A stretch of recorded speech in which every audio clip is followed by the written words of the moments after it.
Kandahar Province, Afghanistan. 0347 hours.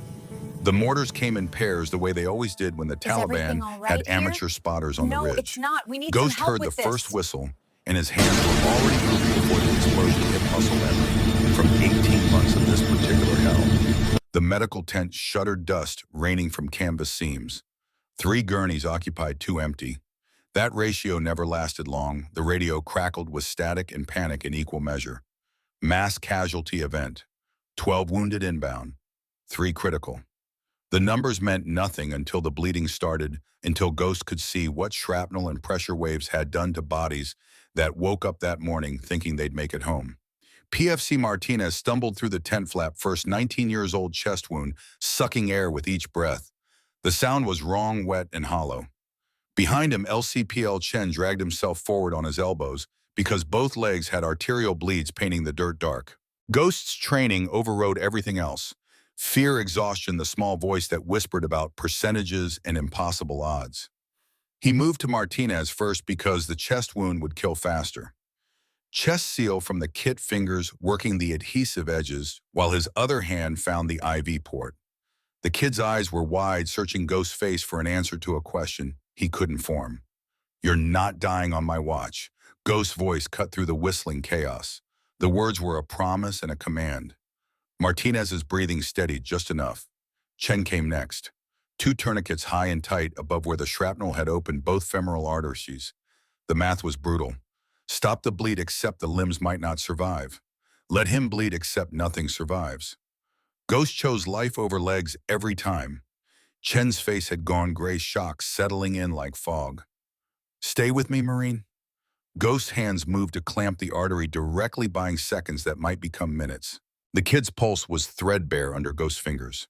Sergeant Morrison arrived on a stretcher, unconscious, skull fracture visible where his helmet had failed its only job.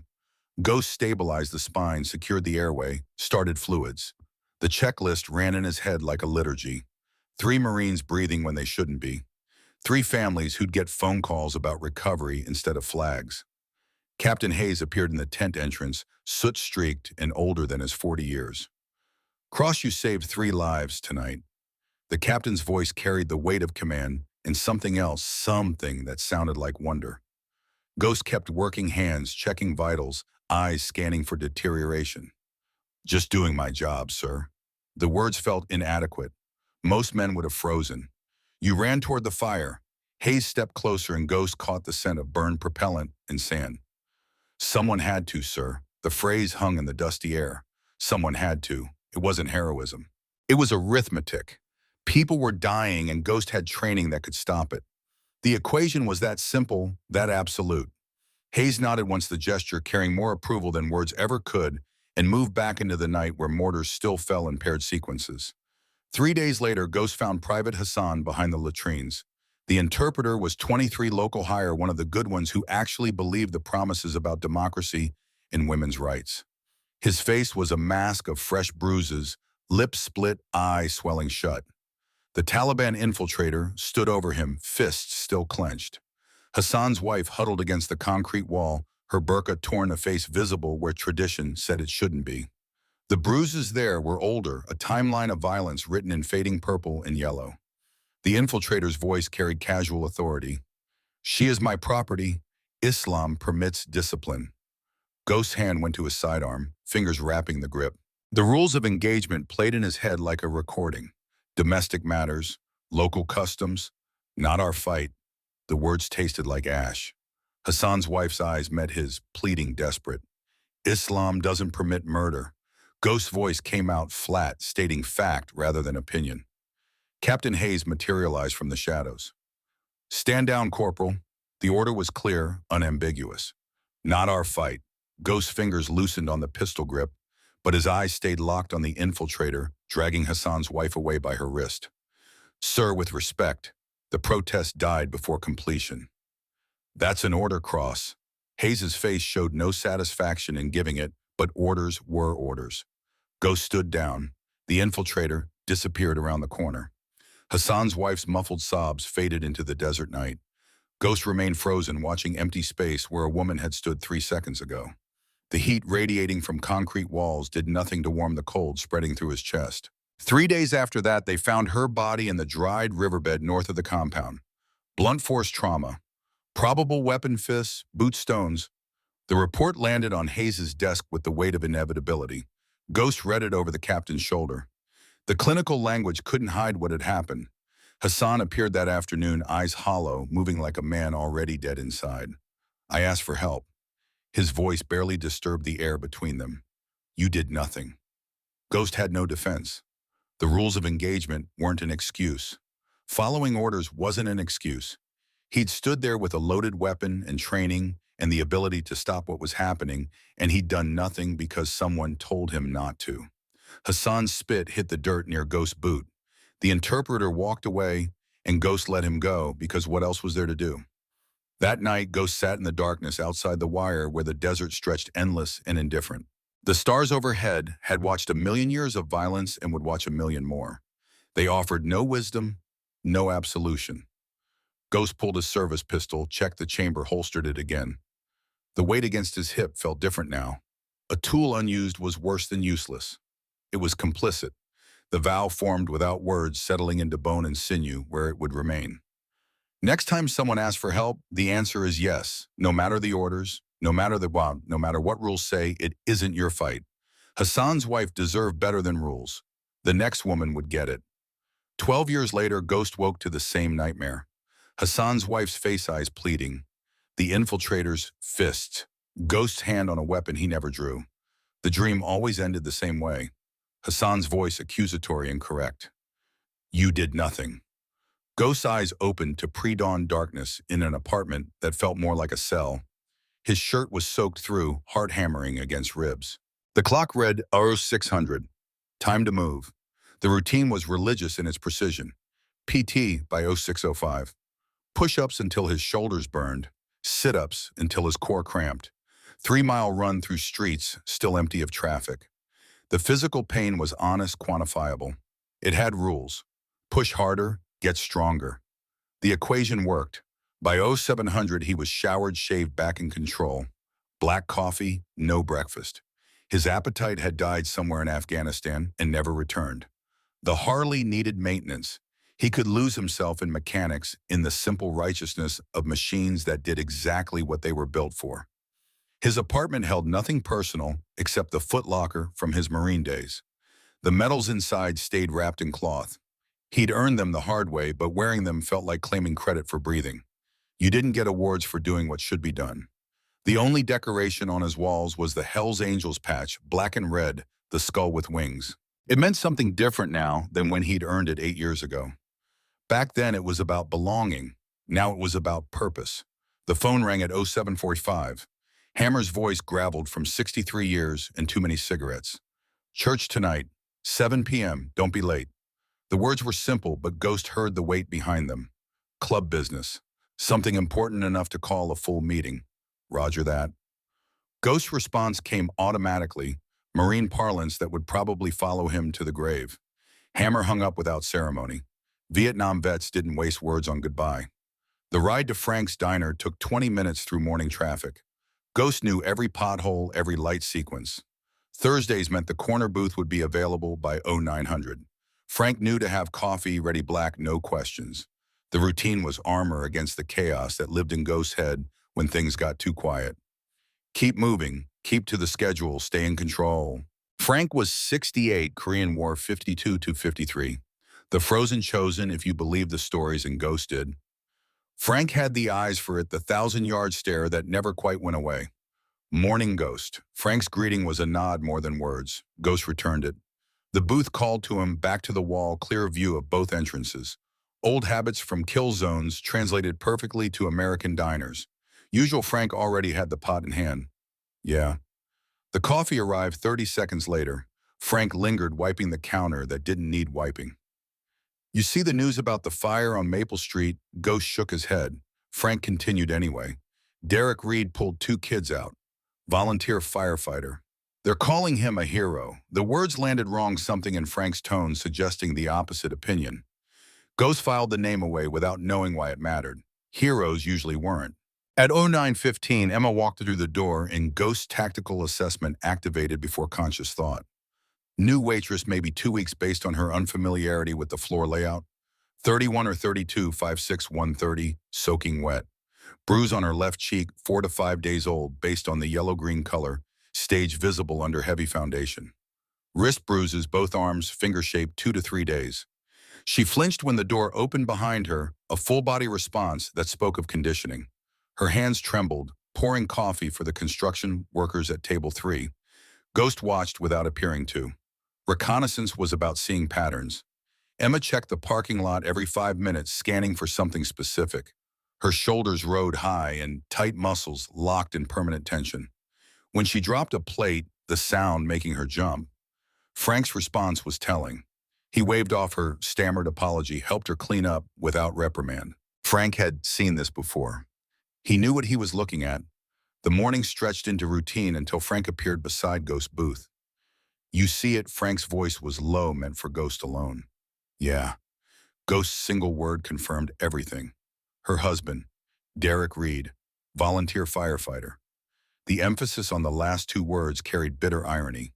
"You call the cops." Frank's laugh was short and harsh. "She won't file a report. Says it's complicated. It's never complicated." Ghost's response was immediate. He hits her or he doesn't. Frank leaned against the booth, suddenly looking every year of his age. "Korea 52. I saw villages destroyed, women, children caught in the crossfire." His eyes went distant, seeing something 12,000 miles away and 7 decades past. "I couldn't save them then. Can't save her now." The resignation in his voice was complete, the sound of a man who'd made peace with his failures. Ghost said nothing because there was nothing to say. Frank carried Korea the way Ghost carried Afghanistan, the way every combat vet carried their war. The geography changed, but the weight stayed constant. Frank moved away to refill coffee for customers who didn't need it, and Ghost's eyes found Emma again. She was pouring for a businessman at table 6, hands shaking badly enough that coffee slopped over the rim. Her apology was automatic, desperate, the sound of someone who'd learned that mistakes had consequences. Ghost saw Hassan's wife superimposed over Emma's face for one disorienting moment. Different woman, different country, same terror. The promise he'd made in Afghanistan 12 years ago echoed in his head. Next time the answer is yes. Next time was now. Emma approached his booth for a refill. Her hands shook so badly the pot rattled against her palm. Coffee spilled over the rim of his cup, spreading dark across the white saucer. "I'm sorry, I'm so sorry, I'll get a towel." The words tumbled over each other, panic and apology mixed. "It's fine." Ghost's voice stopped her mid-turn. She looked at him, then really looked, and Ghost saw the exact moment she realized he could see through the makeup and the lies. Ghost pulled out a card from his vest pocket. Plain white, no logo, just a phone number in black ink. "You ever need help, call this number. Day or night." Emma stared at the card like it might explode. "I don't." Her protest died half-formed because through the window a black Ford F-150 was making its third slow circle of the parking lot. Ghost tracked it with his eyes, while Emma's entire body went rigid, breath stopping mid-inhale. That truck Ghost question didn't need answering. Emma's paralysis was confirmation enough. "My husband." The words came out barely above a whisper. Ghost's tactical mind was already working. One hostile vehicle driver only based on silhouette. Circling pattern indicated surveillance, not immediate action. But circling meant intent, meant planning. "He waiting for you?" Emma nodded, a tiny movement. "He's going to hurt me when I get off work." The statement was flat, factual, inevitable as sunrise. Ghost stood the movement sudden enough that Emma stepped back. "What are you doing?" Her voice pitched higher, fear redirecting from the truck to him. "Finishing my coffee." Ghost moved toward the register where Frank waited. "Then walking you to your car." Emma followed, hands twisting together. "He'll kill you." The warning was sincere, born from experience. "Let him try." Ghost pulled cash from his wallet, enough to cover coffee and a generous tip. Frank's eyes moved from Ghost to Emma to the circling truck. "You sure about this?" The question came quiet, man to man. Ghost nodded once. Frank's hand disappeared under the counter, returning with his phone. "I'll be recording, just in case." Ghost turned to Emma. "When does your shift end?" 10 o'clock. 3 hours. The truck made another pass, slower this time. Ghost saw the driver's face clearly now. "Derek Reed." Mid-30s, clean cut, the kind of handsome that photographed well in uniform. His expression held the particular rage of someone used to being obeyed. This was a man who'd been told no for the first time in his life and couldn't process it. Stay behind me. Ghost's instruction was simple. Emma opened her mouth to protest, but something in his tone stopped her. This was command voice honed in combat, designed to cut through panic and produce obedience. When I say move, you move. Understood. Emma nodded. Good. Now sit down. Have some food. 3 hours is a long time to run on adrenaline. Emma sat at the counter. Frank borrowed her pie she didn't ask for, didn't eat.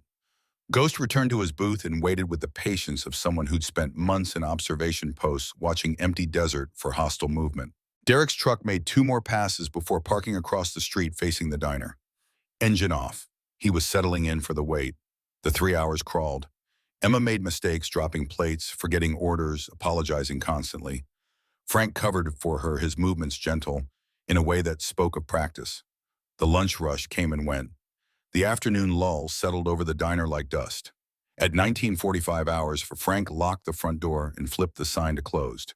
Emma's shift was over. Time to move. Ghost stood and Emma stood with him, movements synchronized by shared dread. Stay 3 steps behind me. Don't run. Walk steady. When I say move, you move. Ghost's tactical brief was automatic. Emma nodded past the point of protest. They moved toward the door and Frank moved with them, phone out recording. Whatever happens, I got it on camera. Frank's voice carried the weight of a man keeping a promise to himself, making up for Korea for all the times he'd stood by and done nothing. The parking lot air hit cold October wind carrying the first promise of winter. Temperature maybe 40 degrees wind from the northwest at 10 to 12 miles per hour.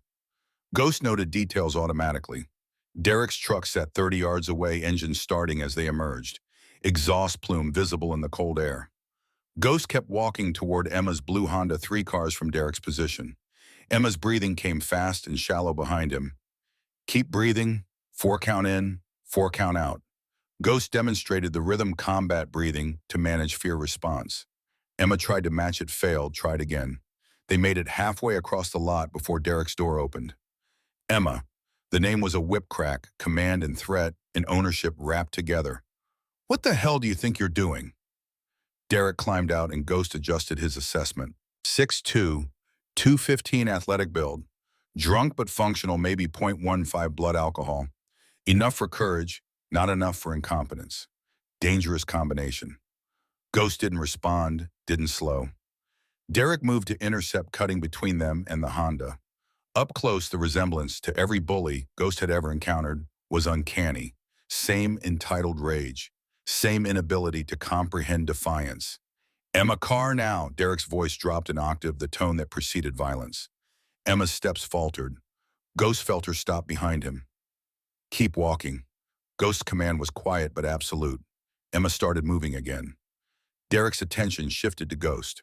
Who the hell are you? The question came out confused, like Ghost's existence violated some natural law. Ghost said nothing. Derek tried again, louder. I said, who the hell are you? Still nothing. Ghost simply stood there, immovable between Derek and Emma. The silence was a weapon. It stripped away Derek's script, left him improvising. Derek shifted tactics. Look, man, I appreciate you looking out for my wife. The reasonable tone was almost convincing. But this is between us. Family matter. Ghost's expression didn't change. Emma, car now. Derek's reasonable facade cracked. She's not going with you. Ghost's first words since exiting the diner landed with finality. No negotiation in the tone.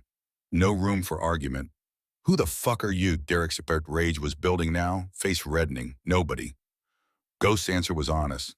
Then get out of my way, nobody. Derek's hands clenched into fists. Ghost remained still. Derek pushed against Ghost's chest, trying to move him. Ghost didn't move. Derek pushed harder, putting his weight into it. Ghost still didn't move. The immobility was insulting, emasculating. Derek's control shattered. You want a piece of this? Derek's fist came up. No, Ghost's response was calm. Then move, no. The repetition broke something in Derek. He reached for his phone, hands shaking with rage. See this, Captain Morrison Police Department? Derek shoved the screen toward Ghost's face. This Fire Chief Patterson. I've got 20 guys who'll swear you attacked me first. The threat was real, backed by connections, by the kind of local power that bent rules. So here's what happens. Derek's voice steadied, gaining confidence from his ace. Emma comes home. You disappear. Or I bury you. Ghost looked at the phone, at Derek, back to the phone. The pause stretched. I was a Marine. Ghost's voice stayed flat. 2 tours, Afghanistan. Insurgents threatened me every day. Another pause. Guess how many times I backed down? Derek's answer was to lunge, but not at Ghost. He went for Emma, smart enough to know that Ghost would have to become the aggressor to stop him. Ghost intercepted, redirecting Derek's charge, both men going down. Ghost controlled the fall, landing on his back with Derek on top. The position looked bad, looked like Derek was winning. Frank's camera captured it all. Derek on top, swinging wild haymakers. Ghost covering up, taking hits on his forearms and shoulders. Defensive posture clear as day. Derek's hand went to his pocket and came out with a knife. 4-inch folder legal, carried definitely illegal intent. I'm going to cut you. The threat was genuine. Ghost's eyes tracked the blade without fear, calculating angles and timing. Derek slashed downward. Ghost moved, trapping Derek's knife hand at the wrist, twisting hard. Derek's grip weakened. Ghost rolled, reversing positions. 3 seconds later, Derek was face down on asphalt, with Ghost's knee on his spine and the knife 10 feet away. Listen carefully. Ghost's voice was completely calm. You're going to stay on this ground for 60 seconds. Emma's going to get in her car and drive away. You're not going to follow her. Derek struggled, face pressed against pavement. Ghost increased pressure, restricting breathing just enough. Acknowledge. Derek tried to swing with his free arm. Wrong answer. Ghost pressed harder. Derek's face went from red to purple. Okay. The word came out strangled. Okay, I understand. Ghost held position. 3 more seconds, establishing dominance, then released. Derek rolled to his side, gasping and coughing.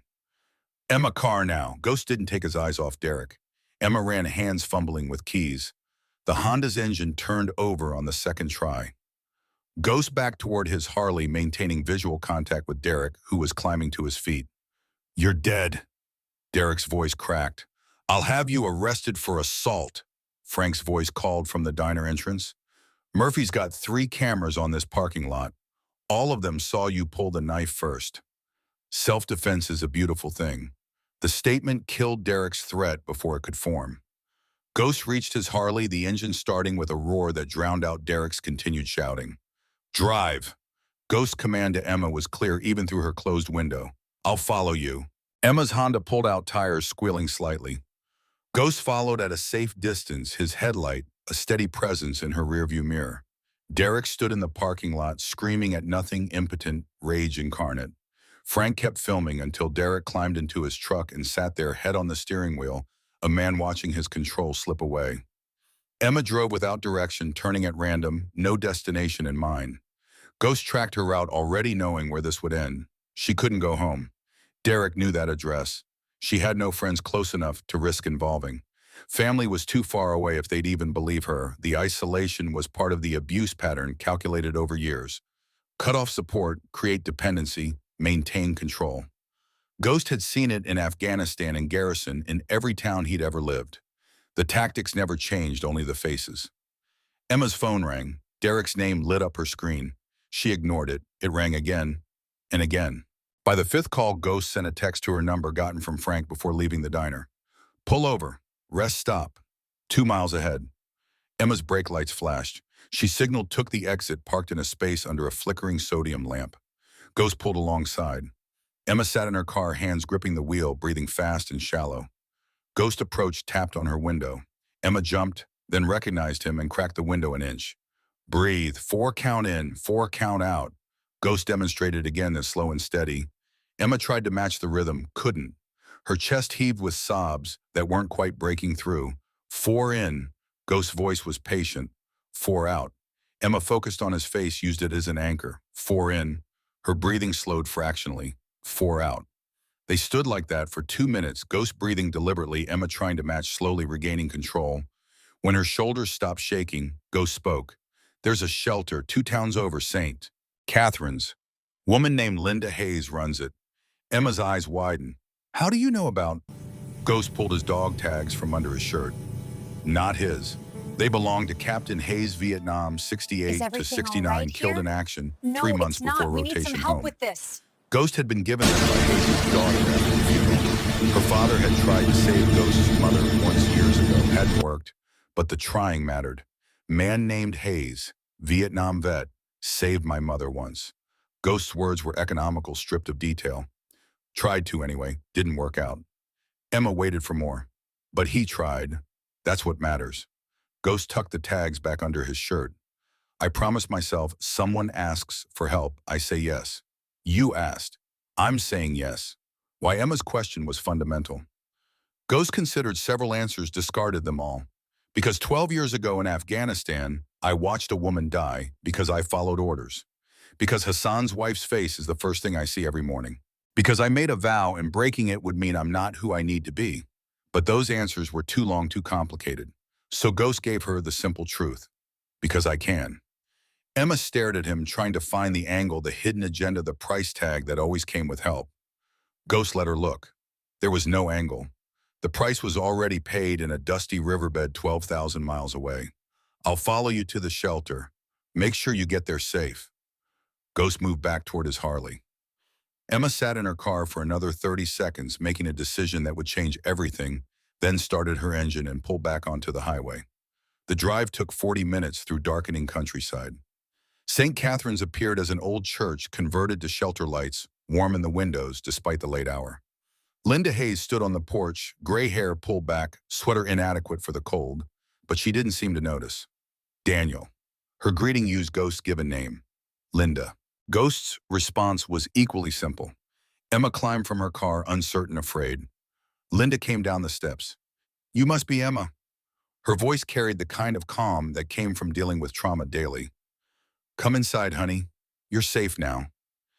Emma looked back at Ghost. Will I see you again? I'll check in tomorrow. Make sure you're settled. Emma moved toward Linda, then turned back. Thank you. You saved my life. Ghost wanted to correct her. She'd saved her own life by asking for help, but the words stayed locked down. Just did what anyone should do. But nobody else did. Emma's voice broke. For 5 years, nobody helped. Ghost had no answer to that because it was true and terrible. They helped now. It was inadequate, but it was all he had. Emma went inside with Linda. Ghost waited until the door closed and locked before pulling out his phone. The text arrived from an unknown number. You made a mistake, biker. That's my wife. I'm coming for her. And for you, you're a dead man. Ghost showed the message to Linda, who had reappeared. Derek Reed. Linda's voice held no surprise. Yeah, he won't find her here. Linda's certainty was absolute. No address listed, no paper trail. I'll make sure of it. Ghost's promise was equally absolute. Linda studied his face. You know this won't end here. Men like Derek, they escalate. Yeah, I know. Then you're prepared for what comes next. Ghost thought about Afghanistan, about all the things he'd survived. Been prepared since Kandahar. Linda's hand touched his arm briefly, a gesture of solidarity. Get some rest. Tomorrow's going to be complicated. Ghost nodded and returned to his Harley. The clubhouse was 20 minutes away. Hammer had called church for 7 p.m. It was 00:30 hours now. The meeting would be breaking up, but Ghost needed to brief them on what had happened. The club had rules about getting involved in civilian matters. Ghost had just broken every one of them. The clubhouse sat at the edge of the industrial district, a cinder block building with reinforced doors and cameras on every corner. Ghost's headlights swept the lot, counting bikes. Full chapter, all 24 members, still present. The meeting hadn't broken up. They'd been waiting for him. Ghost killed the engine, dismounted, pushed through the doors into the main room where cigarette smoke hung like fog, and every eye turned to track his entrance. Hammer sat at the head of the long table, 63 years, and every one of them visible in the lines of his face. Heard you put hands on a civilian tonight. The statement wasn't accusatory, just fact. He put hands on a woman. I corrected the situation. Ghost's response was equally factual. His name Derek Reed, volunteer firefighter. Connected. Ghost provided intel like a mission brief. How connected, Steele's question, came from the right side of the table. Police fire department, probably city council. Blade leaned forward, elbows on scarred wood. He's already making calls. Says you assaulted him unprovoked. Says you tried to abduct his wife. The words hung in smoky air. Ghost said nothing because there was nothing to say. The accusations were predictable. Frank's got footage. Ghost's response was tactical. 3 cameras, cloud backup, shows Reed pulling a knife first. Self-defense is clean. Hammer stood the movement, commanding attention. Brothers, we got a situation. His voice carried command authority earned in Vietnam's Central Highlands. Ghost violated club policy, got involved in domestic dispute. Club rules say we don't get involved. Too much heat. The room murmured agreement. But Hammer moved around the table toward Ghost. I remember Vietnam, village called Tan Phu. Hammer's eyes went distant. Viet Cong beat a woman to death. American MPs watched. Said it wasn't our business. Cultural differences. His voice roughened. That woman's face, I see it every night for 56 years. The confession was raw, unexpected. Steele shifted uncomfortably. Blade stared at the table. Every vet in the room understood. The things you didn't do haunted worse than the things you did. We're not Boy Scouts, Hammer addressed the chapter. We're not heroes, but we're not cowards either. Ghost broke club rules, but he did it for the right reason. How many of us wish we'd broken rules when it mattered? The question was rhetorical, but several heads nodded. Blade's hand came up in support. Steele's followed. One by one, the chapter showed agreement. Derek Reed's making noise. Steele's voice carried warning. Says he'll come after the club. Let him try. Hammer's response was immediate. This could bring heat. Police DA media. Blade's concern was legitimate. Then we deal with heat. Hammer's finality ended debate. He turned to Ghost. Club's backing you, official. But Ghost, you know what this means. Derek won't stop. Men like him never stop. Hammer's experience spoke. This ends one of 2 ways. He's in jail or he's dead. The room absorbed this truth. Ghost's response came without hesitation. I know, and you're prepared for that. I've been prepared since Afghanistan. The statement was simple fact, not bravado. Hammer held his gaze, veteran to veteran measuring. Then we're with you. But Ghost, protect the woman. That's the mission now. Ghost nodded.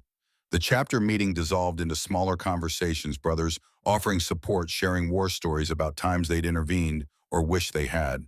Blade approached with a cup of black coffee. Derek Reed's father is Martin, town councilman, developer, connected higher than Derek. The information was valuable.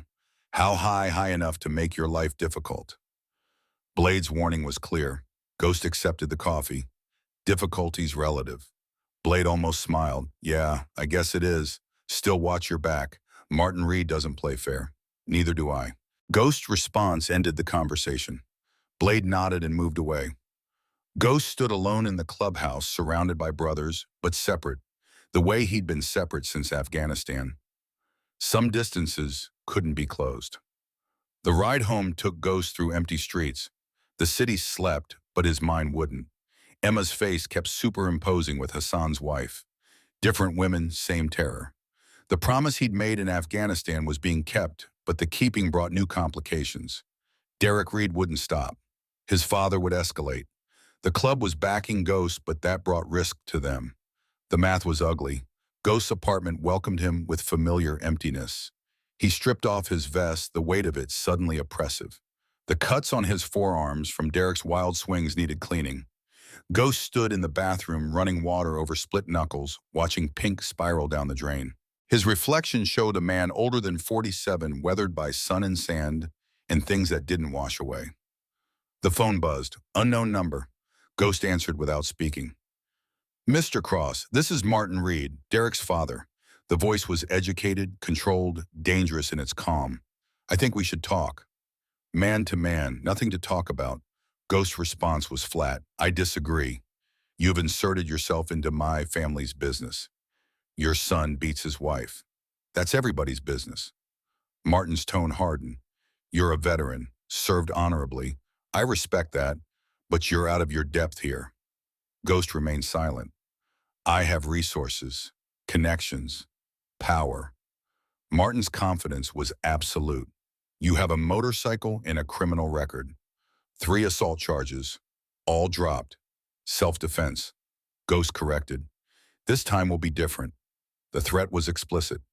By tomorrow, you'll be in jail. Assault charges. Kidnapping, maybe attempted murder. Martin's voice held satisfaction. Emma will recant her statement. Say you forced her. And when you're gone, Emma comes home. She'll never go back to him. Ghost's certainty matched Martin's. We'll see. The line went dead. Ghost set the phone down and looked at his reflection again. The face looking back had made a promise in Afghanistan. That promise was going to cost more than he'd anticipated. But the cost didn't matter. Only the keeping mattered. Emma deserved someone to stand between her and Derek. Hassan's wife had deserved it too, but Ghost had failed her. Not this time. This time he'd see it through to whatever end came. Tomorrow would bring Martin's promised retaliation. Ghost would deal with it the way he'd dealt with everything since Kandahar. One step at a time, moving forward, refusing to yield ground. The mission was clear. Protect Emma, stop Derek, accept the consequences. Simple arithmetic in a complicated world. Ghost finished cleaning his wounds and went to bed knowing sleep would bring in Hassan's wife again, and Hassan's accusation and the vow that had led him here. Some debts could never be paid, but they could be honored. Tomorrow, the honoring would continue. Morning broke cold and Ghost's phone was already ringing before first light touched the windows. Detective Maria Rivera's voice carried urgency without panic, the tone of someone delivering bad news they'd rehearsed. Derek Reed filed assault charges an hour ago. 3 witnesses swore you attacked unprovoked. Warrants being processed now. Ghost sat up, boots already on his feet before his conscious mind caught up. Frank's footage, inadmissible. Judge Morrison ruled the cameras were installed without proper permits. The corruption was efficient, he'd give them that. How long? Ghost question cut to tactics, maybe 6 hours before they come looking. Rivera's estimate was generous. Martin Reed called in favors. Heavy ones. Ghost absorbed this already planning. Where's Emma? Still at St. Catherine's. Linda's got her locked down. Good. Keep it that way. The line went dead and Ghost was moving, pulling on his vest, checking his sidearm. The phone rang again before he reached the door. Hammer's voice was rough with cigarette smoke and early morning. Clubs had calls too. Police asking about you. DA's office sniffing around. The pressure was coordinated, systematic. Martin Reed wasn't making idle threats. Get to the clubhouse. Full chapter. We need to talk strategy. Ghost's Harley started on the first kick engine roar, splitting the pre-dawn quiet. The streets were empty, giving him clean sight lines. No tail yet, but they'd be coming. The clubhouse was lit up despite the hour, every member present. Steele stood at the door, eyes scanning the street behind Ghost. You're blown. They know you're here. Ghost parked and entered. The war room, they called it, though the name was aspirational. Folding tables, metal chairs, maps of the county tacked to cinder block walls. Hammer stood at the head with Blade and 3 others Ghost recognized from Vietnam-era photos on the wall. The old guard. Martin Reed made his move. Hammer didn't waste time. Bought the judge, bought witnesses, manufactured a case. You're looking at arrest by noon. Ghost nodded, having already processed this outcome. Emma's still at Linda's, but Ghost, we got a problem. Hammer's tone shifted. Martin didn't just buy the judge. He bought someone in the underground network. The room went still. The underground network was Sacred Survivors, helping survivors safe houses across state lines. If Martin had penetrated it, no shelter was secure. How deep? Ghost question demanded specifics. Deep enough. Blade stepped forward with a tablet showing database access logs. 4 a.m. this morning. Remote access from Reed Development Corporation servers. Every safe house location. Every coordinator name. Emma's file. Ghost studied the screen, tactical mind calculating implications.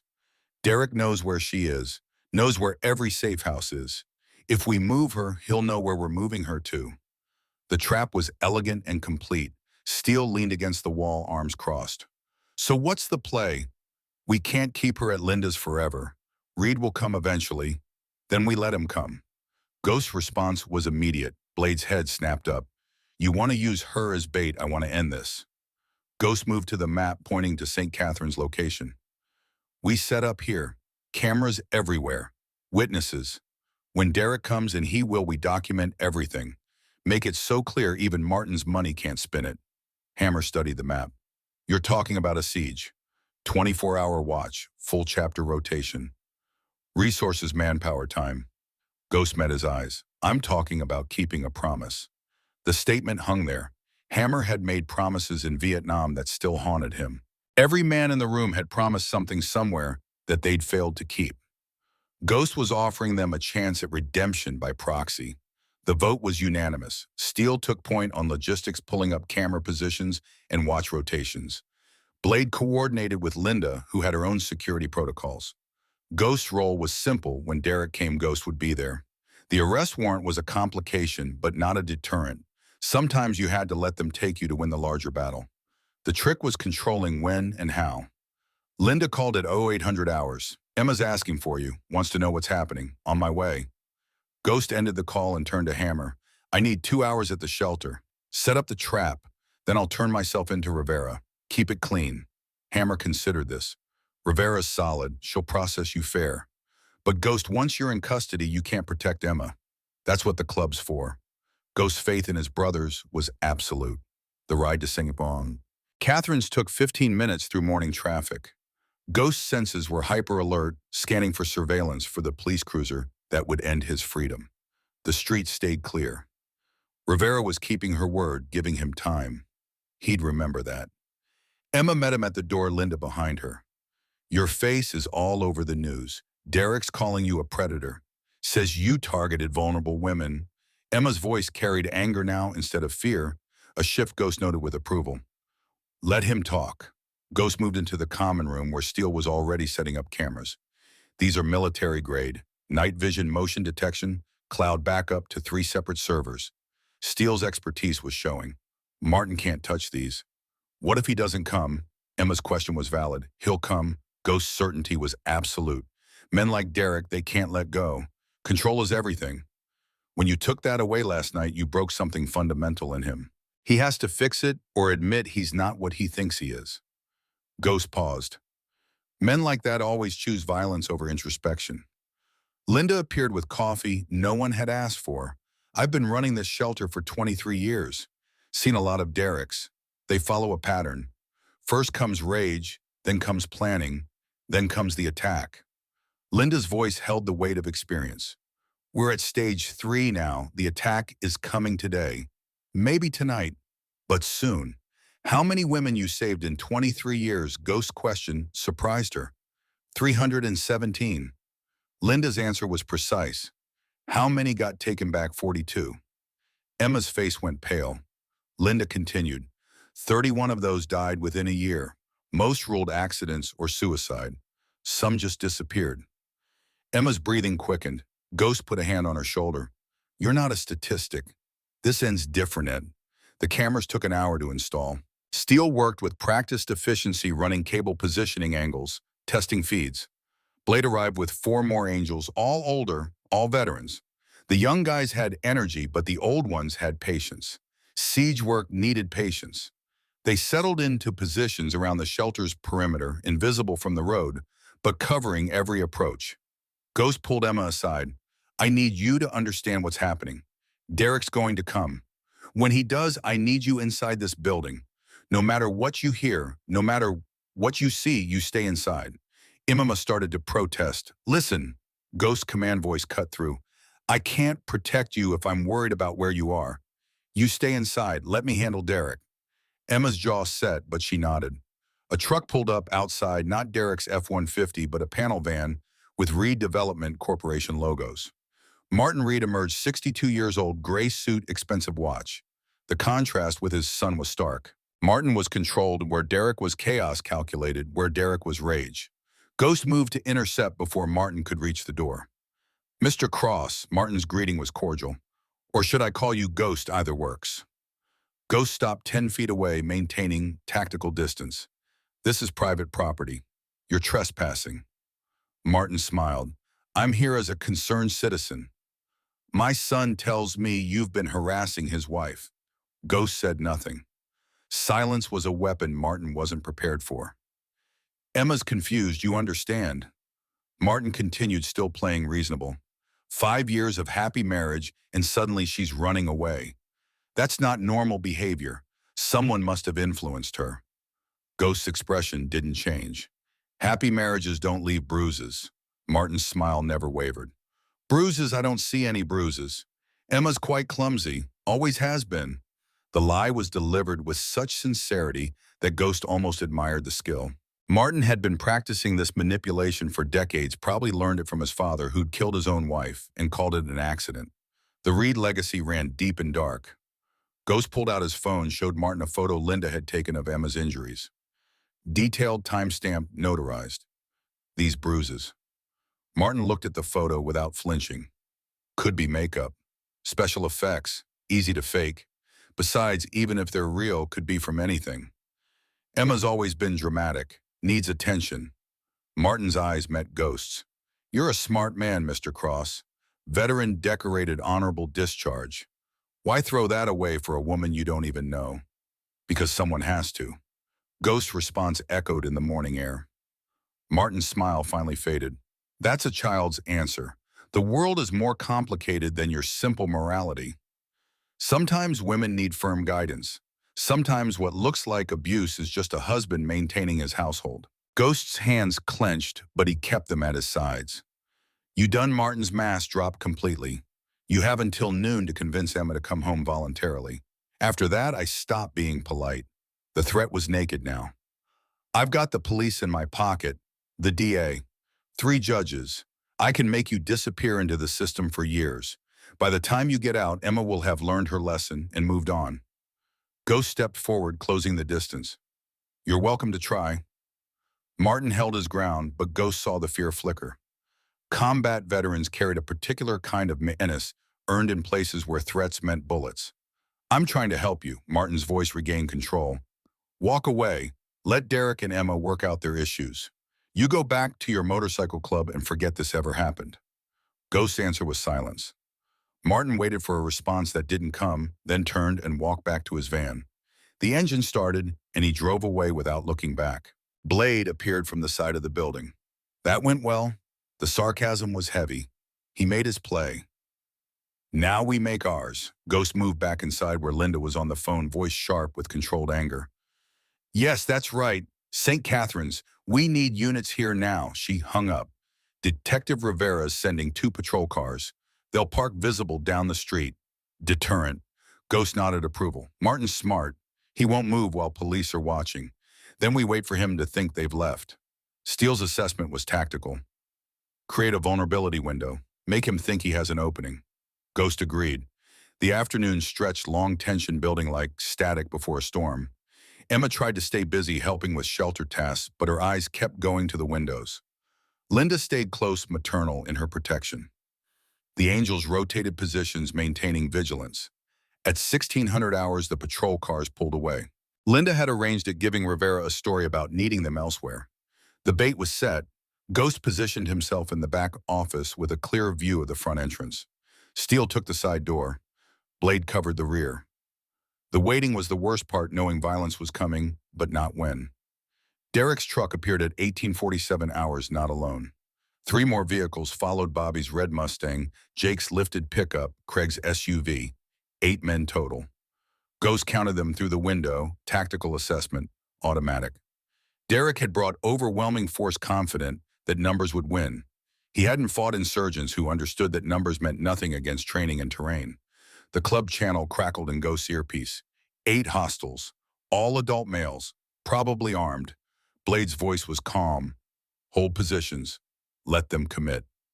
Ghost watched Derek's group cluster around the truck, passing what looked like a bottle. Liquid courage for what they were planning. Derek was gesturing, working them up, pointing at the shelter. The body language was clear. Violence was imminent. Linda stood at the front door as they approached, small and gray-haired and utterly fearless. Behind her, Emma watched from inside. Derek's voice carried across the lot. Linda, I know Emma's in there. Send her out. Linda's response was level. Emma doesn't want to see you, Derek. You need to leave. Derek's laugh was ugly. Leave? That's my wife in there. Ghost moved to the hallway, visible behind Linda, but not crowding. Derek's eyes locked on him. This is your fault. All of it. Ghost remained silent. Derek's rage built. I'm giving you one chance. Send Emma out or we're coming in. Linda didn't move. This is a women's shelter. You're trespassing. Right, Call the police. It's not. We need some Derek's help smile with was this. vicious. The police won't help you. My father made sure of that. Bobby stepped forward, trying to defuse. Derek, man, maybe we should. Shut up. Derek rounded on his friend. You're with me or against me? Choose. Bobby's eyes dropped. Jake and Craig shifted uncomfortably. The other four men stayed silent, clearly regretting their involvement. Derek turned back to Linda. Last chance. Send Emma out. Linda's answer was to close the door in his face. Derek's fist hit the door hard enough to rattle the frame. Emma, I know you can hear me. You're my wife. You belong to me. The possessiveness in his voice was complete absolute. Ghost moved to the door, opened it. Linda stepped back. Ghost filled the doorway, immovable. Derek's face went purple. Get out of my way. No, the single word was final. Derek pulled a knife from his belt bigger than the folder from last night. This is trespassing. I'm within my rights to defend my property. Your wife isn't property. Ghost correction was calm. She's a human being, and she's not going with you.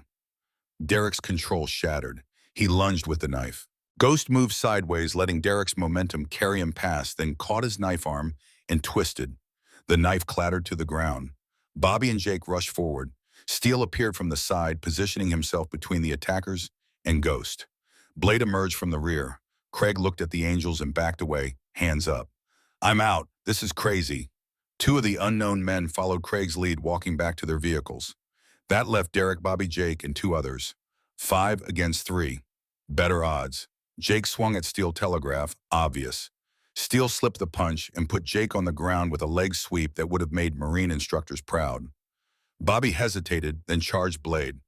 Blade sidestepped, tripping him. Let momentum do the work. Derek scrambled for his knife. Ghost boot came down on his wrist. Derek screamed, bones grinding. The two remaining attackers looked at their friends on the ground, looked at the angels still standing, and ran. Their car started and tires squealed as they fled. Jake tried to rise. Steele put a hand on his chest. Stay down. You're done. Bobby groaned on the ground. Blade stood over him, not touching, just present. Craig called from his vehicle. Derek, I'm calling 911. This is out of control.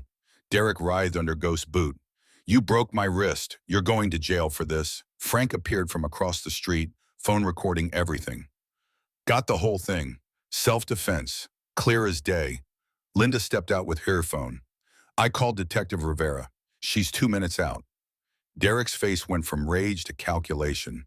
You're all going to regret this. My father will destroy you. Sirens approached, growing louder. Derek tried one more time. Emma, if you don't come out right now, I swear to God. The threat died as 2 patrol cars screamed into the lot. Detective Rivera emerged, gun drawn. Everyone on the ground, hands where I can see them. Ghost stepped back from Derek, hands raised, invisible. Steele and Blade did the same. Derek, Bobby, and Jake stayed prone. Rivera's eyes swept the scene, taking in the knife, the men on the ground, the angels standing calm and controlled. Someone want to tell me what happened?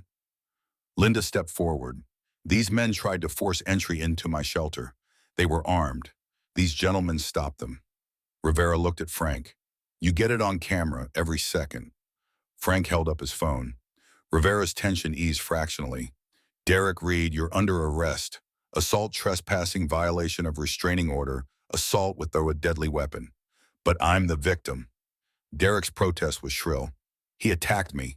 Rivera ignored him, reading rights, while her partner cuffed Derek, Bobby, and Jake. The ambulance arrived and paramedics checked Derek's wrist. Fractured. He'd need a cast. Bobby had a bruised ego more than body. Jake's nose was bleeding from where his face hit the ground. The medics loaded them for transport. Rivera turned to Ghost. You're going to need to come in too. Give a statement. Ghost nodded. I know. Rivera's eyes held something like respect, but not under arrest. You defended Linda in the shelter. Self-defense is solid, especially with Frank's footage and Linda's testimony. Ghost absorbed this small victory. Derek will be arraigned tomorrow. Rivera continued. But Ghost, be careful. Martin Reed's going to escalate. Already has. Ghost gestured to the scene. This was the escalation. Rivera shook her head. This was just Derek throwing a tantrum. Martin's escalation will be surgical. Legal. Harder to fight. Get a lawyer, a good one. Ghost filed the advice away. The patrol cars left with Derek and his friends. The angels regrouped in the shelter's common room. Emma emerged from where Linda had kept her hidden. Is it over? Her voice was small, hopeful. Not yet. Ghost's honesty was necessary. Derek will make bail again. His father will guarantee it. Emma's face fell. Then what was the point? The point was documenting it, Ghost explained. Every time Derek comes at you, we get it on record. Build a pattern. Eventually, even Martin's money can't overcome evidence. How long Emma's question was fundamental. Could be weeks, could be months. Ghost didn't sugarcoat it. But Emma, you need to understand something. Derek's not going to stop. His father's not going to let him stop. The Reed legacy, their reputation, it's all tied up in maintaining control. You broke that control. They'll keep coming until they can't anymore. Emma sat down hard. So I just wait. Hide here and wait for Derek to attack again. No. Ghost crouched so he was eye level. You start building your own case. Documentation, testimony, medical records. Linda knows lawyers who specialize in this. You fight back with the system, make it work for you. Emma's eyes hardened. Okay, tell me what to do. The transformation was subtle but real. Emma was finding her spine, locating the steel that had let her survive 5 years with Derek. Ghost spent the next hour outlining strategy, while Linda made calls to lawyers and victim advocates. By the time night fell, Emma had appointments scheduled, paperwork started, the machinery of justice grinding slowly to life. Ghost's phone rang at 2200 hours. Rivera's voice was tight. He made bail. Judge Morrison. Again. Set at $50,000. Martin posted it in cash. Derek walked out 30 minutes ago. Where is he now? Unknown. He's not at his house. Not at his father's. Not at any known locations. Ghost processed this. He's planning something. Agreed. I've got patrols watching the shelter, but Ghost, I can't give you 24-hour protection. Rivera's frustration was clear. Don't need it. The angels are here. Rivera was silent for a moment. Be careful. Whatever Derek's planning, it won't be another frontal assault. He's learned. Martin's taught him. Ghost acknowledged and ended the call. He briefed the angels and Linda. Blade suggested moving Emma, getting her out of state. But the underground network's compromised, Ghost reminded him. Anywhere we send her, Derek can track. Linda had a solution. Not anywhere. I've got one location that's not in the database. Old friend in Montana. Runs a safe house, never registered it officially. Montana. Ghost considered the distance. 14-hour drive. We could fly, Blade offered. Airports have cameras. Derek's father probably has police contacts watching. Too visible. Ghost shook his head. We drive. Linda picked up her phone. I'll call Maria Torres. Let her know Emma's coming. Linda spoke briefly, hung up. Done. Maria's expecting you. But Ghost, you should know Maria has 3 other women there right now. If Derek finds out, then we don't let him find out. Ghost's determination was absolute. Emma packed what little she'd brought, which was nothing. Linda provided clothes, toiletries, cash. Blade pulled Ghost aside. You sure about this? Taking her across state lines. It's not kidnapping. She's going voluntarily. Ghost's legal reasoning was sound. Still, Martin's lawyers could argue. Let them argue. Ghost was done calculating risk. The drive started at midnight. Linda's truck with Ghost driving, Emma in passenger seat. Blade and Steele followed on their Harleys, escort and deterrent. The highway stretched empty under sodium lights. Emma stared out the window, silent for the first hour. Finally, she spoke. Why are you doing this? The question again asked different ways, seeking the answer that made sense of Ghost's commitment. Made a promise once. Afghanistan, didn't keep it. Ghost's response was abbreviated, economical. Someone died because I followed orders instead of doing what was right. Emma turned to face him. So I'm penance, your redemption? Her voice held an edge. Ghost considered lying, offering something more palatable. No, you're someone who asked for help. I said yes, that's all. But it's not all, Emma pressed. You're risking everything. Your freedom, your club, maybe your life. Why? Because men like Derek only stop when someone makes them stop. Ghost's hands tightened on the wheel. Because every time I close my eyes, I see a woman who died because I stood by and did nothing. Because I'm tired of living with ghosts, he paused. And because someone has to. The phrase again, his mantra, his driving force. Emma was quiet for another hour, processing. They stopped for gas in Wyoming at 0400 hours. Emma got coffee, Ghost got nothing. His stomach had been a knot since the clubhouse meeting. Blade checked in by phone. No tail. We're clear. Good. Keep it that way. Ghost paid cash untraceable and they continued. Dawn broke over Montana mountains, beautiful and indifferent. Emma had fallen asleep head against the window. Ghost drove with the focus that had kept him alive in Afghanistan, hyper alert for threats. His phone buzzed. Text from unknown number. I know where you're going. I'm already there. The message was simple, devastating. Ghost showed it to Blade at the next stop. Derek had resources beyond what they'd anticipated. How Blade's question was valid. Martin Reed's money. He probably tracked Linda's call to Maria. Phone records. Easy enough if you own the right people. Ghost's respect for his opponent increased marginally. Derek was stupid, but his father wasn't. We walk into a trap, Blade stated the obvious. Then we spring it on our terms. Ghost pulled out his phone, called Maria Torres. Maria's voice was tense. Someone's been watching the house. Black SUV, been parked across the street for 2 hours. That's Derek or his people, Ghost confirmed. How many women you have there? 3 plus their kids. Maria's count made the stakes higher. Can you move them? Not in time. The safe house is designed for lockdown, not evacuation. Then lock it down. We're 2 hours out. Ghost ended the call and pushed the speed to 80. They reached Missoula at 1100 hours Mountain Time. The safe house was a ranch-style home outside Lolo, isolated by design, surrounded by woods. The black SUV sat exactly where Maria had described, windows tinted, no movement visible. Ghost parked down the road, assessing. Blade and Steel pulled alongside. Could be Derek. Could be surveillance. Either way, we're blown. I'm going in. Ghost's decision was immediate. Blade started to protest. No discussion. Get Emma to Maria's. I'll draw whoever's in that SUV away. Give you time. Ghost was already moving before argument could form. His Harley started with its characteristic roar, loud enough to announce his presence.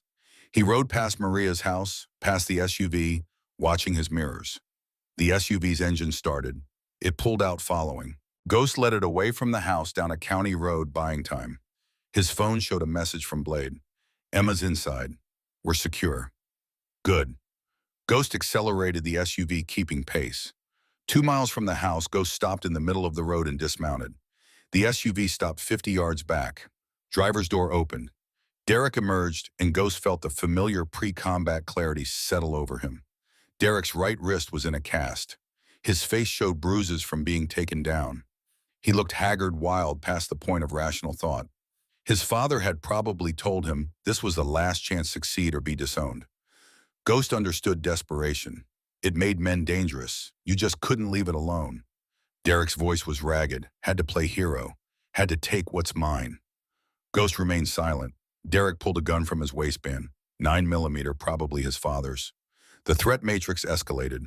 Ghost calculated distance, cover, reaction time. Derek saw the calculation. Don't even think about it. I will shoot you. Then shoot. Ghost's response was a gamble. Derek wanted to talk first, wanted Ghost to understand his grievance. Men like Derek always wanted witnesses to their righteousness. You think you're better than me, Derek's voice rose. You're nothing. A washed-up veteran playing biker. I'm a firefighter. I save lives. You take things that don't belong to you. Emma doesn't belong to anyone. Ghost finally spoke. She's not property. She's not yours. She's her own person. Derek's face twisted. You don't understand marriage, vows, commitment. Till death do us part, she promised. Ghost understood finally. Derek wasn't fighting to keep Emma. He was fighting to keep the story he'd built, where he was the good guy and everyone else was wrong. Your father beat your mother. Ghost's words were calculated, probably killed her, made it look like an accident. Derek's gun wavered. Don't you talk about my family. Your grandfather did the same thing. It's the Reed legacy. Violence disguised as discipline. Control disguised as love. Derek's hand steadied, finger tightening on the trigger. Shut up. You're not a hero, Derek. You're a coward who hits women because it's the only way you feel powerful. Ghost spoke the truth Derek couldn't face. You're not your father. You could choose different, but you won't. Because being like him is easier than admitting you're wrong. The psychological warfare was deliberate, pushing Derek toward a mistake. Derek fired. The shot went wide, panic compromising aim. Ghost moved, closing the 20 feet between them faster than Derek could process. Training versus emotion, skill versus rage. Ghost's hand locked Derek's wrist, redirecting the gun skyward. His other hand drove into Derek's solar plexus, folding him. The gun fell. Ghost kicked it away. Derek swung the cast, heavy fiberglass and plaster. It connected with Ghost's ribs, an old injury from Afghanistan flaring. Ghost absorbed the hit, drove his fist into Derek's kidney. Derek dropped to his knees. Stay down. Ghost's command was final. Derek stayed down, gasping, beaten. Ghost pulled zip ties from his vest, secured Derek's hands behind his back.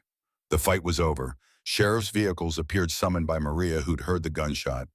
Montana deputies emerged, weapons drawn. On the ground, both of you. Ghost complied immediately, hands visible. Derek tried to protest. He attacked me. The deputy ignored him, cuffing both men. Maria appeared, explaining to the lead deputy what had happened. Within minutes, the situation clarified. Derek was arrested. Ghost released. Captain Rodriguez of Montana State Police arrived an hour later. Mr. Cross, we've been briefed by Detective Rivera in your jurisdiction. The captain's voice was professional but not hostile. This situation with Derek Reed, you've got my sympathy, but shooting at someone in Montana, that's attempted murder. Derek's going away for a long time. Rodriguez's certainty was refreshing after Martin Reed's bought influence back home. What about his father? Ghost asked the critical question. Martin Reed has no power here. Rodriguez's smile was grim. This is Montana. We don't care about out-of-state councilmen. Derek violated multiple laws in my state. He'll answer for it. Ghost felt tension ease fractionally. How long? 20 years minimum. More if we stack charges. Rodriguez reviewed his notes. Stalking across state lines, attempted murder, firearms violations. He's done. Emma appeared from the house, Linda's truck having arrived. She saw Derek in the patrol car, and something shifted in her face. Not fear anymore. Something else. Relief, maybe? Or closure. Derek saw her and started shouting through the window. Emma, baby. I'm sorry, I didn't mean it. Come home and I'll change, I promise. The desperation was complete now, the mask finally shattered beyond repair. Emma walked to the patrol car window, Ghost behind her for security. She looked at Derek, and Ghost watched her find words that had been building for 5 years. You never loved me. You loved controlling me. There's a difference, and I'm done letting you pretend otherwise. She turned and walked back to the house without looking back. Derek's shouts followed her, but they were just noise now. Impotent rage signifying nothing. Rodriguez approached Ghost. You did good work here. Not many men would go this far for someone they barely know. Ghost shrugged off the praise. Someone had to. The phrase again, inadequate, incomplete. Rodriguez extended his hand. Ghost shook it. You need anything while you're in Montana, call me. Rodriguez handed over a card. Ghost pocketed it. The patrol cars left with Derek. The black SUV was impounded as evidence. Emma stood on Maria's porch with Linda, steel and blade. For the first time since Ghost had met her at Frank's Diner, she looked free. The fear that had lived in her shoulders, her eyes, her hands was gone, replaced with something harder, tempered by fire.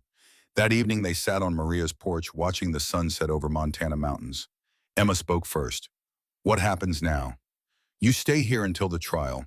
Ghost outlined the plan. Testify. Make sure Derek stays in prison. Build your life. Emma considered this. And you, back home. Face whatever Martin Reed has waiting. But Emma, you're safe now. That's what matters.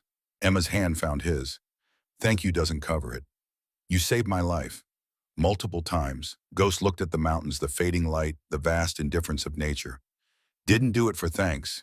Did it because it needed doing. Emma squeezed his hand once and let go. Still, thank you. Ghost nodded, unable to articulate the feeling settling in his chest. Hassan's wife's face was still there when he closed his eyes. But now Emma's was there too, alive, free. Maybe that was enough. The drive back would take 14 hours. Ghost and the Angels left at first light, leaving Emma in Maria's capable hands. The highway stretched empty, and Ghost's mind drifted to what awaited. Martin Reed wouldn't stop. He'd lost his son to prison, but his pride remained wounded. Men like Martin always got even. Ghost was prepared for whatever came next. He'd kept his promise. Everything else was consequence. The clubhouse parking lot held more bikes than Ghost had ever seen assembled outside a funeral. 67 angels from 5 chapters, word having spread through the network about what happened in Montana. Hammer stood on the steps, Vietnam ribbons pinned to his vest in rare display. Behind him, the old guard formed a wall of gray beards and hard eyes. Ghost killed his engine, and the silence that followed felt ceremonial. You kept your word, Hammer's voice carried across the lot, brought her back alive. The assembled brothers erupted in fist pounds on leather, the angel's version of applause. Ghost dismounted, unsettled by the attention. Just did what needed doing. Steele appeared with a beer Ghost didn't want, but accepted anyway. Derek Reed's in Montana lockup, 20 years minimum. The celebration continued around them, but Ghost felt hollow. One woman saved didn't erase Hassan's wife, didn't balance the scales. Martin Reed's been busy while you were gone. Blade's interruption cut through the noise. What kind of busy? The kind with lawyers and newspapers and city council meetings. Blade pulled out his phone, showed Ghost the headlines. Local biker gang accused of vigilante justice. Hell's Angels under investigation for kidnapping. Volunteer firefighters' family demands justice. The spin was masterful, truth twisted until Ghost became the villain. When did these run? This morning, every paper, every news site. Martin's coordinated this. Blade scrolled through articles. He's got witnesses claiming you threatened Derek, forced Emma into your truck, transported her across state lines against her will. Ghost read the quotes, recognized some names. Bobby and Jake, Derek's friends from the parking lot fight. Their testimony was fiction, but convincing fiction.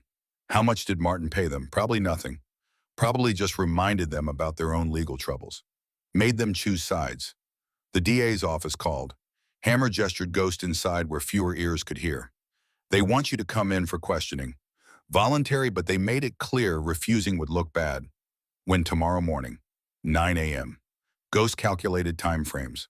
Martin was moving fast, pressing his advantage, while Ghost was still road-weary from Montana. Smart tactics. I'll be there. You'll need a lawyer. Hammer's concern was paternal. Already called one. Sarah Mitchell. She's handled biker cases before. Knows the game. That night, Ghost's apartment felt smaller than before, walls pressing in with the weight of what was coming. Martin Reed wasn't Derek. Derek was rage and violence, direct and manageable. Martin was calculation and influence, surgical strikes through legal channels. Ghost had fought insurgents who use IEDs and ambushes. He understood that enemy. Lawyers and judges and public opinion were different terrain entirely. Sleep brought the usual nightmare, but with variations. Hassan's wife's face morphed into Emma's, then back. The accusation remained constant. You did nothing. But this time, Ghost had an answer. I did something. I kept my promise. The dream Hassan wasn't satisfied. One woman doesn't balance the scales. How many more before you're clean? Ghost woke before his alarm, the question hanging in the dark. The law office of Sarah Mitchell occupied the third floor of a building that had seen better decades. She was 56, gray, the suit, reading, glasses on a chain and handshake like a vice grip. Marine Corps, her first question after Ghost sat. How'd you know you stand like you're still at attention? She smiled without warmth. I represented 3 Marines last year. Similar cases, local power trying to bury guys who didn't know how to quit. What happened to them? 2 are in Leavenworth. 1 got lucky. She let that sink in. I don't sugarcoat, Mr. Cross. Your situation is bad. How bad? Martin Reed's got resources and motivation. He's painting you as a predator who targeted a vulnerable woman, manipulated her, kidnapped her across state lines. The witnesses support his narrative. Sarah spread documents across her desk. Even with the security footage from the diner, even with Linda Hayes' testimony, this is messy. Juries don't like bikers. They especially don't like bikers who insert themselves into domestic situations. What about Emma's testimony? She'll corroborate Derek's abuse. Your intervention was justified. Sarah's expression showed the problem. Martin's lawyers will argue she's been brainwashed. Stockholm Syndrome in reverse. That you've convinced her Derek was abusive when really you were isolating her from her loving husband. Ghost's jaw clenched. Is everything all right That's here? insane. That's No, law. it's not. We Sarah need some help removed her with this. glasses. Truth matters less than narrative. Martin's narrative is cleaner than yours. So what's our play? We demonstrate pattern. Derek's history of violence, your history of helping abused victims, Linda's shelter as legitimate operation. We make you a hero instead of a villain. Sarah's fingers drum the desk. But Ghost, I need to know. Are there other women? Other Emmas you've helped Ghost considered lying simplified the truth instead.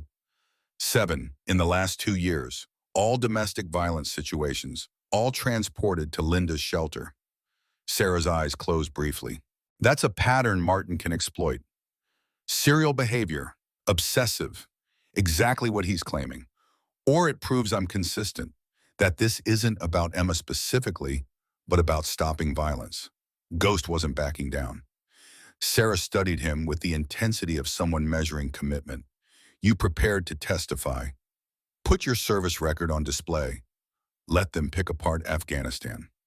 Ghost thought about Martinez Chen Morrison, the 3 he'd saved that night in Kandahar. Thought about Hassan's wife. Yeah, I'll testify. The DA's office was downtown, fluorescent lights and worn carpet. Assistant District Attorney James Chen was 38, ambitious, looking at Ghost like a promotion opportunity. Mr. Cross, thank you for coming in voluntarily. Sarah sat beside Ghost, yellow legal pad ready. Her presence was armor.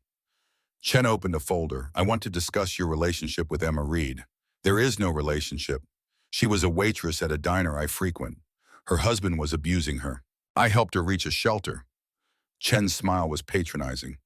You just happened to be there when she needed help. Wasn't coincidence. I saw the bruises, saw her fear, recognized the pattern. Ghost kept his answers short, factual. And you decided to intervene. Yes. Why? Because someone had to. The phrase again, his North Star. Chen pounced. Someone had to. That's interesting phrasing. Suggests you believe you're responsible for protecting vulnerable women. Suggests maybe a savior complex. Suggests I have functioning eyes and basic human decency. Ghost's response was flat. Chen's smile widened. You're a veteran, Afghanistan, saw combat, PTSD diagnosis in your medical records. Ghost felt Sarah tense beside him.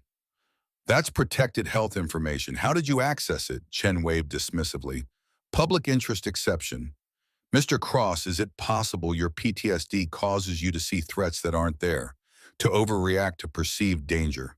Derek Reed pulled a knife on me. That's not perceived danger. That's actual danger. And it's on camera. Chen flipped pages. The security footage shows a confrontation. Interpretations vary. Derek's attorney argues you provoked him, that he pulled the knife in self-defense.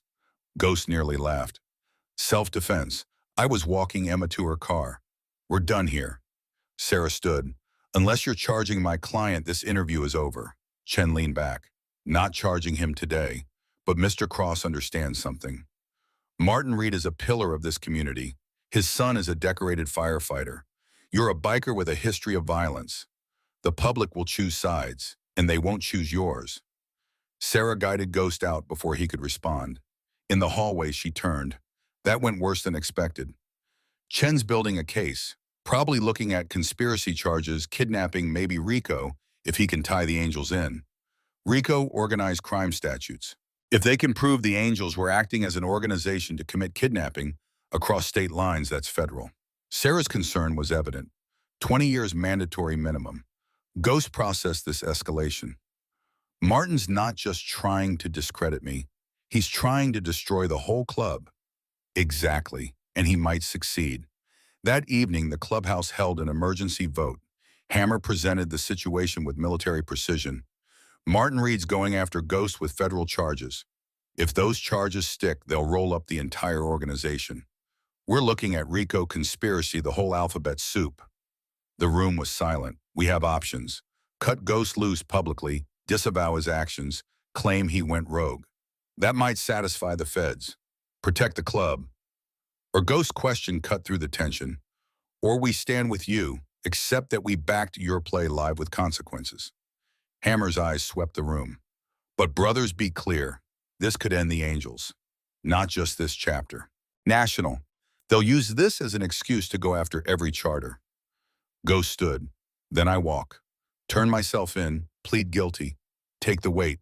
The club doesn't burn for my choices. Sit down. Hammer's command voice activated. You don't get to martyr yourself and call it honor. We voted to back you. That means consequences, too. Steele stood. I say we fight, Blade echoed. We fight. One by one, every angel in the room stood. The vote was unanimous. Ghost felt something crack in his chest, emotion he didn't have words for. Brothers to the end, Sarah called the next morning. They're filing charges. Conspiracy to commit kidnapping, transport across state lines for immoral purposes, assault. Ghost listened to the list, each charge another year of potential prison time. There's more. Martin's also filed civil suit. Alienation of affection, intentional infliction of emotional distress. He's suing you personally for $5 million. Even if we beat the criminal charges, the civil suit could bankrupt you and the club. When do I surrender? Monday, 9 a.m. Sarah's voice was gentle. Ghost, you should prepare for the possibility of no bail. Judge Morrison is hearing the arraignment. He's Martin's friend, which means I'm staying in lockup until trial. Probably. Sarah paused. There's another option. Walk away, leave town, forfeit bail, start over somewhere Martin can't reach. Ghost almost laughed. I'm not running. Didn't think so, just had to offer. The weekend stretched eternal. Ghost worked on his Harley, hands busy while his mind calculated probabilities. Prison meant Emma was vulnerable. Martin could go after her in Montana, claim she was fleeing legal process. Linda's shelter would lose its primary protector. The 7 other women Ghost had helped would have no one to call. The math was ugly, whichever way he calculated it. Sunday afternoon brought unexpected visitors. Hammer, Blade, and Steele arrived with 3 men Ghost didn't recognize. These are reporters. Hammer's introduction was simple. Independent journalists. They want your story, the real story. Ghost's instinct was refusal, but Hammer continued. Martin's controlling the narrative. Only way to fight that is with truth. Give them your side. Let people decide. The interview lasted 3 hours. Ghost described Afghanistan, Hassan's wife, the promise he'd made. Talked about Emma, the diner, Derek's violence. Showed the security footage Frank had preserved. Explained in Linda's shelter, the underground network, the pattern of helping abuse victims. The reporters took notes, recorded everything. When will this run? Tomorrow. Ghost nodded. The day of his arraignment. Strategic timing. Monday morning arrived with cold rain. Ghost dressed in his only suit, the one he'd worn to his mother's funeral and hadn't touched since. Sarah met him at the courthouse steps where protesters had already gathered. 2 groups separated by police barriers. On one side, Martin's supporters held signs. Justice for Derek Reed. Hell's Angels are criminals. Bikers go home. On the other side, a smaller group held different signs. Thank you, Ghost. Angels save lives. Emma's freedom matters. Linda stood with the second group, Emma beside her. Emma's presence was risk, making her visible when she should stay hidden. But she'd insisted on coming, Linda had explained by phone. Wants to show support. Ghost caught Emma's eyes across the barriers, and she nodded once, a gesture of solidarity that steadied him more than it should. The courtroom was packed. Judge Morrison presided exactly as predicted. Sarah had filed motions for change of venue, change of judge, both denied. The arraignment was ritual. Ghost pleading not guilty to each charge. Sarah argued for bail, presenting Ghost's military service community, ties, cooperation with authorities. The prosecutor countered with flight risk, danger to community, seriousness of charges. Morrison's decision came swift. Bail denied, remand to federal custody pending trial. The marshals moved to take Ghost into custody. Sarah's hand on his arm was brief reassurance. I'll appeal. Get you out as soon as possible. Ghost nodded, hands behind his back for the cuffs. As they led him through the courtroom, he passed the gallery where Hammer and the Angels sat. Each brother stood as he passed, salute and solidarity combined. Emma watched from her seat, tears streaming, but posture straight. She'd found her spine. That mattered more than his freedom. Federal detention was cleaner than county lockup, but isolation was identical. Ghost's cell was 8 by 10 concrete and steel and fluorescent light that never quite turned off. His cellmate was awaiting trial on drug charges, kept to himself. Ghost preferred the silence. Time moved different in lockup.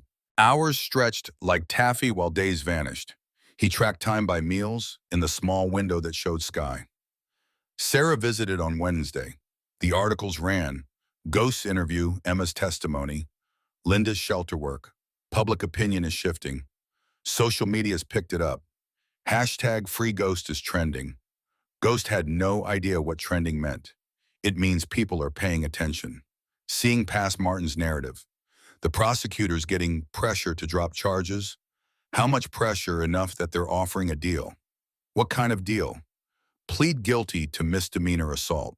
Time served. Probation. Drop the federal charges. Drop the civil suit. Sarah watched his face. You'd be out today? Ghost considered this. And Emma stays in Montana, no harassment. Derek's already serving his 20 years. That part's done. So Martin gets to pretend he won, and I get freedom, essentially. Sarah leaned forward. Ghost take the deal. Trial could go either way. If you lose, you're looking at 20 years federal. If you win, you've still spent months in here and bankrupted the club on legal fees. Ghost thought about Hassan's wife, about the promise that had started all this, about Emma safe in Montana and the 7 other women who had found shelter. 20 years or take the deal. The choice wasn't really a choice. Tell them yes. Sarah's relief was visible. I'll get the paperwork started. You'll be out by Friday. Ghost returned to his cell and waited. Friday morning, Sarah appeared with the prosecutor. The plea agreement was 5 pages of legal language that boiled down to Ghost admitting he'd assaulted Derek Reed, accepting probation, agreeing to stay away from the Reed family. Ghost signed in where Sarah indicated. The judge reviewed the paperwork with board efficiency. Accepted. Time served. 3 years probation. Next case. Ghost walked out of federal detention into afternoon sun that felt like benediction. The angels waited in the parking lot, every bike from the arraignment plus more. Hammer approached with something in his hands. Patches. Ghost looked closer. Not Hell's Angels patches. New patches. Black background, white wings, red cross in the center. The design was simple, powerful. What is this Angels Domestic Violence Prevention Network? Official. Now, incorporated nonprofit status, the whole thing. Hammer's grin was rare and genuine. Voted to make it real while you were inside. You're going to run it. Ghost looked at the patches at his brothers, at the impossibility of what they were offering. I'm a felon now. Convicted assault. Exactly why you're perfect. You understand violence. Understand victims. Understand the system that fails them. Hammer pressed the patches into Ghost's hands. Besides, someone has to do it. The phrase thrown back at him with affection. Ghost felt the emotion he'd been holding in lockup finally break through, but he locked it down. Later, when he was alone, now he just nodded. The Angels DV Prevention Network launched officially the following month. Office space donated by a building owner whose daughter had escaped her abuser. Phones installed, hotline, established, protocols written. Linda consulted on everything, her 23 years of experience, invaluable. Emma called from Montana, offered to help however she could. I'm good at paperwork, can set up files, databases, whatever you need. Ghost accepted, giving her purpose beyond survival. The first call came on a Tuesday. Woman named Rachel Husband was a cop, no one would believe her. Ghost talked her through safety planning, connected her with a shelter 3 towns over, arranged Angel's escort. She made it out safe. The second call came that Friday, then 2 more the following week. Word spread through networks Ghost didn't know existed. Domestic violence advocates, social workers, emergency room nurses. The Angels became a resource, unofficial but effective. Martin Reed sued the city 6 months later. Wrongful prosecution, defamation, emotional distress. The suit was frivolous but expensive to fight. The city settled for undisclosed terms, likely substantial. Martin had gotten his pound of flesh, claimed his victory. Ghost watched it unfold with detachment. Martin needed to win something after losing his son to prison and his control over Emma. Let him have his money. Emma had her freedom. That was the only victory that mattered. Derek wrote from prison. The letter arrived at the clubhouse, forwarded to Ghost. 4 pages of rambling justification, accusations, pleading. He'd found religion inside, claimed to be reformed. Wanted Ghost to know there were no hard feelings. Asked about Emma, whether she'd ever visit. Ghost burned the letter in the clubhouse fire pit without responding. Some men never learn. Derek would die in prison, still believing he'd been the victim. Emma stayed in Montana, building a new life with methodical precision. Got her GED, then enrolled in community college. Studied social work, wanting to help others the way she'd been helped. Maria Torres became her mentor, teaching her the shelter work protocols. 2 years after Montana, Emma was running intake for new arrivals, her empathy and understanding making her invaluable. She called Ghost monthly with updates, their connection remaining but transforming. Not romantic, something harder to define. Survivor and protector, each having saved the other in different ways. The Angels network grew beyond Ghost's initial vision. By the third year, 17 chapters across 12 states. Each chapter handled dozens of cases annually. The numbers were staggering. 437 women helped to safety, 62 children removed from violent homes, 83 restraining orders filed and enforced, 29 arrests of abusers, several now serving sentences. The statistics were victory and indictment combined. Victory that so many had been saved. Indictment that so many had needed saving. Ghost's apartment remained sparse, but now the footlocker held different contents. Letters from women he'd helped thanking him for intervention. Photos of children who'd escaped with their mothers, growing up safe. News clippings about abusers arrested, trials won, justice served. The medals from Afghanistan stayed wrapped in cloth. Those had been earned in a different war. This was the war that mattered, the one he'd finally figured out how to fight. Frank's Diner became unofficial headquarters. The corner booth where Ghost had first seen Emma now held weekly meetings. Shelter coordinators, legal advocates, Angels members. They planned strategy over terrible coffee and Frank's surprisingly good pie. Frank donated percentage of profits to the network, claiming it was tax deductible, but everyone knew it was penance. Korea's ghosts were quieter when he contributed to saving lives now. Hammer's health declined in the fourth year. Vietnam's legacy of Agent Orange finally catching up. Liver cancer inoperable. He handled it with the same stoicism he'd shown for everything else. No complaints, just practical planning. Called Ghost to his bedside in October. You need to take over the chapter. Ghost's protest was automatic. I'm not president material. Hammer's laugh turned into coughing. You kept your promise when no one else would. That's the only qualification that matters. The chapter voted unanimous. Ghost became president by acclamation. The role sat uncomfortable as new boots. Ghost was tactical, not political. He led by example rather than command. But the Angels adapted the chapter, transforming under his presidency. More focus on community service, less on the outlaw image.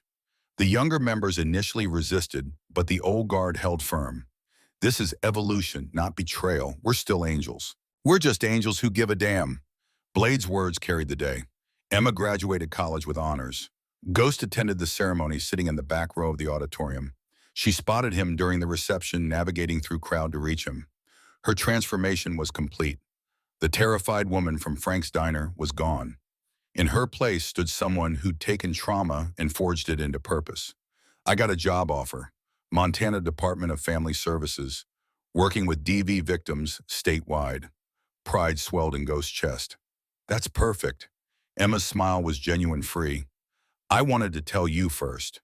Thank you for believing I could be more than Derek's victim. You were always more. Ghost's certainty was absolute. I just helped you remember. Emma hugged him, brief and appropriate, then returned to her family. Maria Torres caught Ghost's eye from across the room and nodded. Message received. Emma was safe, thriving, no longer needing protection. The mission was accomplished, and was. Ghost's nightmares changed. Hassan's wife still appeared, but now Emma stood beside her. Two women, different fates. The accusation remained. You did nothing. But Emma answered. He did something. He kept his promise. Hassan's wife considered this, then faded. The dream shifted. Other women appeared, the 437 the network had helped. They said nothing, just stood witness. Ghost woke from these dreams without the usual panic, something close to peace settling in his chest. The 5th anniversary of the network was marked with ceremony at the clubhouse. Local politicians attended, hedging their bets after public opinion had shifted. Domestic violence advocates gave speeches. Survivors testified. Emma spoke via video from Montana, her words steady and strong. 5 years ago, I thought my life was over. I'd accepted that Derek would eventually kill me. Then a stranger at a diner said yes when I asked for help. That stranger became my guardian angel. He saved my life. But more importantly, he taught me I was worth saving. The crowd applauded. Emma continued. Ghost doesn't like attention. He'd probably rather be anywhere but here. But I need him to hear this. You didn't just save me. You saved 436 other women. You saved their children. You saved futures that would have been erased by violence. The ripple effect of your promise is immeasurable. Thank you for being someone who runs toward danger instead of away. Thank you for proving that angels wear leather jackets. Ghost stood in the back, uncomfortable with praise but unable to leave. Hammer would have told him to accept it. Let people express gratitude. Hammer's funeral had been 3 months prior, full military honors, hundreds of angels from across the country. His last words to Ghost had been simple: keep the promise. Ghost intended to honor that final command. Linda approached as the ceremony wound down. You look like you're planning an escape. Ghost almost smiled. Considering it? Linda's expression turned serious. There's a situation. 16-year-old girl in Texas. Father's military abusive. She reached out through our hotline. Local police won't help because her father's connected. Ghost felt the familiar pull, the equation that always demanded one answer. What's her name? Sarah. She's terrified. Says her father's getting worse. Can we help? The question was rhetorical. Ghost pulled out his phone, texting the Texas chapter president. Need extraction, DV situation, minor involved, military father. The response came within seconds. On it. Give me the address. Ghost looked at Linda. We can help. We always help. Linda's smile held approval. Some promises are worth keeping forever. Ghost nodded. Yeah, they are. That night, Ghost returned to his apartment, the space that had witnessed so much solitude and planning. The footlocker now held 5 years of evidence that promises could be kept, that one person saying yes could alter trajectories. He pulled out his mother's angel keychain, the one he'd given Emma, who'd given it back. The metal was worn smooth from decades of handling. His mother had believed in angels once. Then she died because no one intervened. Ghost had become the intervention his mother needed, but never got. Hassan's wife had needed it too, and he'd failed her. But Emma and 436 others had received it. The math would never balance perfectly. Some debts couldn't be repaid, but they could be honored through action, through showing up, through refusing to look away when violence happened. His phone buzzed. Text from Emma. Just heard about Texas.